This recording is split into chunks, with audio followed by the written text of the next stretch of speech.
Welcome to my channel. I'm Dani Walker. Today is the recap for BINIBINING Pilipinas 2021. This is a very highly requested episode by so many of my Filipino friends, and I really appreciate that. I also appreciate you coming back to watch episodes. But if you are new to my channel, I hope that you're going to consider subscribing and hitting that notifications bell so you can check out lots of new episodes like this one. First, I want to say that going to this pageant is on my bucket list, and it's one of the things that I wanted to do pre-COVID, and it's something that I am hopeful to do after COVID. So I cannot wait until I have this opportunity that I can actually go watch in person and vlog this for you. Just wait, guys. It's gonna happen. I'm praying for it. One of the things that I really appreciate about this show, and actually a lot of shows in Asian countries, is that we get to see formers during the advertisements before the show. And it's not just like a pageant advertisement that the pageant is producing, but it's actually from sponsors, and I'm a fan of that. We got to see Pia before the show happened. I also love that this production has their very own opening number song, which just reminded me, I actually, a couple years ago, had written a song for the contestants. I can't even remember exactly why I did that, but yeah, you can watch that if you want to see it. I'll link it. I'm a huge fan of Catriona and Nicole hosting the show. I want to say that I think they did a phenomenal job. I will mention that just because you're a former doesn't mean you're always the best host. We haven't always seen the best hosts from other pageant systems, but they did such a fantastic job. And shout out to whoever dressed Nicole for this opening, because I don't know, I just loved that couture molded top of her dress. I feel like that's something we see on red carpets and not really in pageantry. And I just loved it. I thought it was so neat. This year, the semifinalists got to address their experience during the pandemic, and I'm not sure if this portion was actually scored or if it's just something that's helping to influence the judges a little bit more. But there were a couple of contestants that did stand out to me for this. I took notes on 19. I thought that she was very sincere. Number 3, just a solid answer, okay? Well done. Number 7, I think that she was a powerful speaker, which I'm a fan of. Number 1, she related this back to her family and how it affected them working in the tourism business, but she relayed this hopeful message that was phenomenal. And number 8, she talked about how she is a frontliner and what that experience was a little bit like, and we got a little taste of that. Number 17, our eventual Miss International, referenced something personal to her, which is forensic science, so I thought that was great to tie in that personal element. Let's talk about swimsuit, though. I want to get right into this. So were these swimsuits made to look like Catriona's Miss Universe gown? Because I was really getting those vibes, but I wasn't positive about it. But if you know, leave that in the comments below. Either way, I love that each of the contestants wore the same fabric, but different styles. And I thought that it just looked really great on stage. The other thing I'm going to say is I did an episode about their swimsuit show prior to this, and those were great performances, but I felt that these final night performances really kind of blew the other ones out of the water. Like, what was different during finals night? They were just on. Honestly, it was really, really difficult. I thought they looked even more beautiful on stage than I've ever seen them before. So I don't really have too many favorites for this one, actually, but when I look at the entire pageant, I can kind of understand results. So first, let's talk about number 19. I think she is so gorgeous. I've talked about this before. I wish she had a little bit more eye contact when she hit the center of the stage, but that's difficult. It's all about timing, and if you competed in a pageant, in a big show with cameras, you understand how tough it is to find that little bitty red dot when you're on the stage and under lights. But regardless, flawless performance. The execution was fabulous. Number 3, wow, her smile captivated me. That was the first thing that I noticed, and I loved it. Number 15, I thought, like I said, like these were all great performances, but I thought she did miss a few key moments of eye contact, and that really may have sent her scores up. Number 27 was very confident in her performance. I was just feeling it. She was just exuding that on stage. Number 24, great, but I didn't understand the kiss on stage. To me, that felt very much like Miss Grand International, which I know that that's a title that they were competing for, but it was just interesting to see it at this pageant. Number 7 was so confident. I just felt like the performance, in my personal opinion, when I judge swimsuit or when I judge fashion or runway competitions,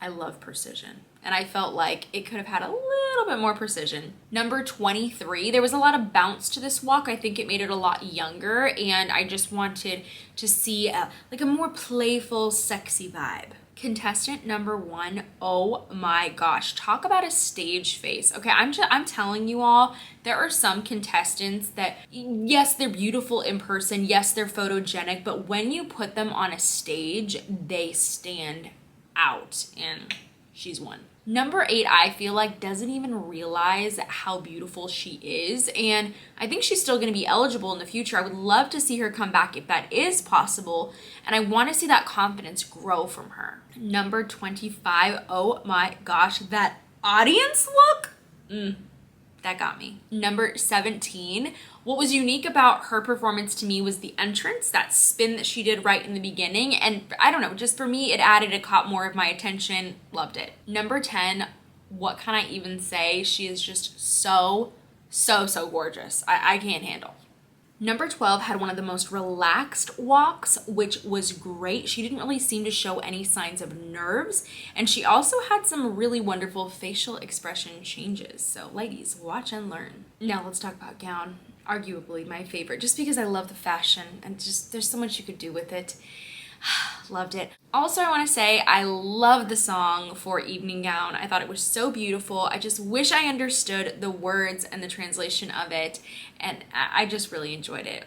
I think it added a really nice touch. Number 19 had a really unique style of a gown. I think this is one of those pieces where you love it or hate it. If you agree, just let me know in the comments.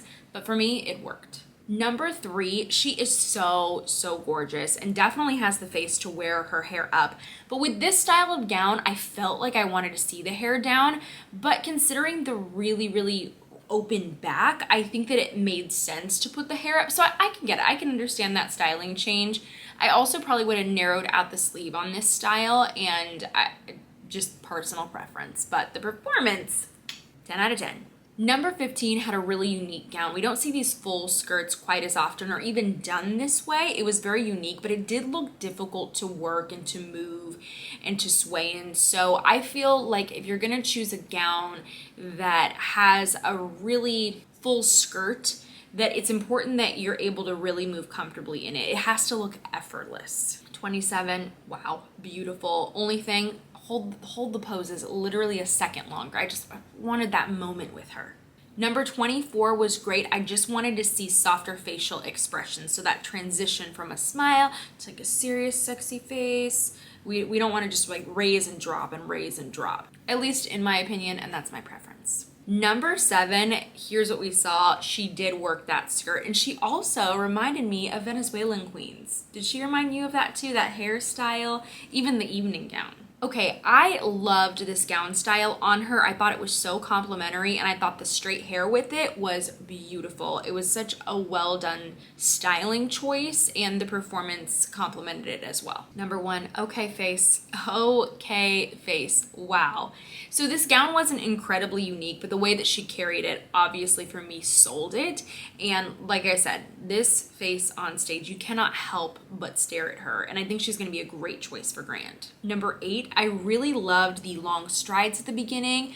Personally, I would like to have seen a little bit less head movement at the end, and that would really be my only critique. But she does look really great in white. Such a beautiful color on her, very elegant. 25, oh my gosh, what a unique style of gown. I personally loved it. I loved the pearls on it and the high neck, and it made a lot of sense with her hairstyle. But I'm telling you, you have to be confident to rock a style like this. Even the hairstyle that went with it. So I think it was a really bold choice, but her posture, wow, it just spoke confidence to me. Number 17. Okay, so at first when I saw this gown, it was very princess-like. I didn't really understand it in the pink color and the full skirt. I thought it was really aging her down. But then she revealed the very Miss dress underneath and did a nice little turn in the beginning, and that's really what sold me on it. Number 10, okay, so I'm really excited for Maureen because I preferred this gown to the one that she wore at Miss USA. I thought it was so stunning on her, such a fan, and Gosh, isn't she just stunning? And isn't it amazing how you can have a queen compete at one pageant and because of the wardrobe, because of the judges or whatever reason, she might not advance into a top 5, but you put her in a different system, you put her in a different gown, the results are so different and the way that she looks and carries herself is so different. And that's just something to always remember, ladies. You know, like, don't be so discouraged if something doesn't work for you one night. Keep going after those dreams. Maybe you do need to try a new system.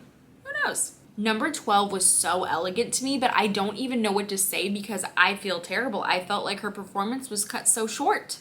Also, let's just give some acknowledgement to Miss Samantha, first runner-up at Miss Grand International. I love when they interviewed her on stage. She's just, if you guys watch the channel, you know I have loved her. I have loved her for years. Wow. Go Samantha, you're amazing. Now I have to mention Nicole's jumpsuit too. Okay, that tuxedo jumpsuit. I'm so inspired. I want to make one for myself. That would be so cute to wear to an event, right? The question and answer portion this year I felt was pretty difficult and the contestants really handled themselves well. Honestly, overall, so impressed by this. It was an exceptional year. I felt like she spoke with so much confidence and so for me, knocked it out of the park. Wonderful. Oh my gosh, let's talk about this question. So she was asked, when is it okay not to be okay? And when is it not okay to not be okay? Honestly, even for me, it took me a second to process that question. I was like, what in the world? How would I even answer that? I think that she did such a great job handling this. And I just wish she lengthened the answer a little bit more, not just for the sake of lengthening it, but for the sake of just explaining the answer. I didn't feel like she truly answered the question, although the delivery was pretty good. Number 24, my note was that she had a strong supported answer, so that gets a great score from me personally. Number 27, I just have mixed feelings on because it was such a difficult question. And it was a really unique question, but I think honestly overall this year the contestants were getting some questions that I've never heard or wouldn't have even expected. I felt that number 7 had a strong start and then towards the end started to lose her momentum and lose her words, but you know what? One thing about her, she kept smiling that entire time, and that has to count for something, right, ladies? Like, the way that you handle a situation, there isn't really a perfect answer. I don't believe in perfect answers. I believe that there's bad answers. I believe there's like, okay answers, and then I think there's better answers. That's really how I think of it. Number 23, wow, what a strong, confident answer. That was fantastic. Number 1, I wish that she would have relaxed her hand while she was speaking. I think that sometimes hand gestures can be really distracting on stage. Personally, that's my preference. But I like that she included an example of the service she did, and I think that that was a really nice way to make it a little more personal to herself. Number 8, great answer, but it was just a little bit short. I was like, can you explain a little bit more? I just wanted to hear more from her. Number 25, my goodness, I've never heard this one. She was asked to consider everything that happened in the pandemic and what would she ask God if she had the chance? I was like, wow, okay. And she was talking about how she would ask God why, but that she also believes that everything happens for a reason and that she would understand that really it's for the benefit of everyone. Like, it makes us stronger, the things that we go through. So, I mean, well done, but such a unique question. Number 17, I think that she had such a strong beginning. And what gets me about Hannah is the way that she's able to deliver answers. I think, though, we started to get off track at the end of the answer, and I can't exactly remember the question right now. I don't memorize them. But I felt like since she got off track a little bit, maybe she didn't quite answer the question directly. But regardless of that, it's just so nice to listen to her speak. Number 10, her answer was simple, but it was confident and it made sense. I liked it. Number 12, okay, wow. She would get my award for onstage question if I could give one. I loved it. It was confident, it was articulate. She supported the answer. It was just something that I feel contestants can learn from. Now let's talk results. Our second runner-up was number 7, stunning contestant. Wow, okay, makes sense. First runner-up was number 19, Gabrielle. She looked very disappointed at the results, and I feel for her because, girl, I have been there. I have been first runner-up before. before, several times actually, so I understand that feeling. After that, they started announcing the titles. So the first title was for Globe, and that was Maureen. And I don't even know really what to think about this choice, just because I'm not really familiar with Globe, and I haven't watched their pageant yet before. So I can't say whether or not I think that's the best match for Maureen, but she was one of her and Hannah were the two contestants that I looked at this year, and I said they're going home with the title. I can't be exactly sure what the titles are going to be, but I believe that they were going to go home with one of the titles. The Intercontinental title, that's also a system that I haven't seen before. Let me know if you want me to recap it or check it out or what your thoughts are about it. Cinderella won this title, and what I loved is that she was so genuinely shocked and just seemed so grateful. And that is really, honestly, as a judge, something you want to see. You want to know that the contestant appreciates it, and I think it always makes me happy, makes my heart very happy. Then we have Miss Grand International, and let's talk about big shoes to fill, because Samantha was first runner-up, and the Philippines has yet to take home a title at Miss Grand International. So obviously, I feel like they're really going to be putting effort into her. She's also just so gorgeous, so Grand has some really beautiful women, right? So it was interesting, though, that her name is Samantha, and she was crowned by Samantha, and now she's the third Samantha in a row to win the Grand International title. Also, they did put her sash on upside down, so can I just say this to all of you ladies out there? Ladies, if you are crowning your successor, okay, stand on her left side, okay? And ladies, if you are getting crowned, you always put your left hand out for that sash. Just if you can just remember that, left hand out. Okay, maybe don't stick it out like that. It looks a little weird on stage, but just kind of be like, put that left hand in there. All right, it'll always land on you the correct way if you do it like that. So, tip. Then our Miss International Queen was Hannah, number 17, and to me this makes a lot of sense. She's very fair and has dark hair, and she has those doll-like qualities that I hear a lot of people talk about when they reference Miss International, but she also speaks very well, and there's going to be a speech competition that she'll have to prepare for. So that's going to be an essential skill for her, and I felt like she was such a great fit for that. And is it just me? But does she sort of remind you of Pia a little bit? I feel like it's kind of like nose and mouth area that kind of reminds me of Pia. I think her eyes are a bit different than Pia's, because Pia's so expressive with her eyes. It's just her natural talent, but she's kind of reminiscent of Pia to me. I will remark though, please tell me that Patricia, number 3, was right there on the edge, because I loved her so much. I loved her performance overall so much, and she's just so stunning. If she's not on that edge, I would be shocked. I would be shocked. I feel like if there was a third runner-up, that she should have been there, or a fourth runner-up. You know, things happen with judges, and stuff happens in the interview room. But I really loved her performance, so that one kind of surprised me a little bit. But I hope that she'll come back and that we're going to see her again representing some title for the Philippines. Those were my thoughts about this year's show, though. Tell me what you were thinking when you were watching it. What are you looking forward to? Which queen do you think is going to be successful for the Philippines at the international level? Good question, right? I want to know what you guys know about the contestants and shed some light on how you think that they're going to be doing in the future. And always remember, let's keep things really positive, friends. Like, let's lift each other up. Let's choose to be a light in the world and to be good and love one another. So please leave supportive comments, and remember, you don't have to bash anyone in them. So thank you so much for watching this episode. I greatly appreciate you. I hope you're going to be tuning into lots more. And don't forget to let me know what your requests are for new episodes in the comments below.